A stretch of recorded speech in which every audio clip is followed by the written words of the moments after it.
দীঘায় শুটিং করতে গিয়ে মর্মান্তিক মৃত্যু অভিনেতা রাহুল অরুণোদয় বন্দ্যোপাধ্যায়ের। উদ্ধার হয়েছে শুটিংয়ের ক্যামেরার ফুটেজ। ময়নাতদন্তের প্রাথমিক রিপোর্ট বলছে জলে ডুবেই মৃত্যু হয়েছে অভিনেতার। ওড়িশা পুলিশ সূত্রে খবর, অনুমতি ছাড়াই শুটিং চলছিল। ঠিক কি হয়েছিল সেখানে? দুর্ঘটনা নাকি গাফিলতি?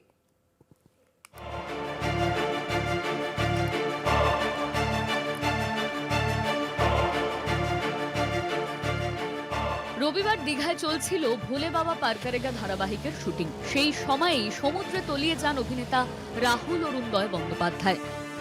ঠিক কি হয়েছিল? শুটিং এর একটি দৃশ্যে অভিনেত্রী শ্বেতা মিশ্রর হাত ধরে জলের দিকে এগোচ্ছিলেন রাহুল। জলে কিছুটা এগোনোর পর প্রথমে পড়ে যান শ্বেতাকে বাঁচাতে গিয়ে বড় ঢেউয়ের ধাক্কায় তলিয়ে যান রাহুল। ইউনিটের সদস্যরা তৎক্ষণাৎ উদ্ধার কাজ শুরু করেন। শ্বেতাকে উদ্ধার করা গেলেও রাহুলকে আর সঙ্গে সঙ্গে খুঁজে পাওয়া যায়নি। পরে রাহুলকে উদ্ধার করে হাসপাতালে নিয়ে যাওয়া হলে চিকিৎসকরা মৃত বলে ঘোষণা করেন। এদিকে ঘটনার সময় যে ক্যামেরায় শুটিং চলছিল সেটি বাজেয়াপ্ত করেছে পুলিশ। ময়নাতদন্তের প্রাথমিক রিপোর্ট বলছে জলে ডুবেই মৃত্যু হয়েছে অভিনেতার।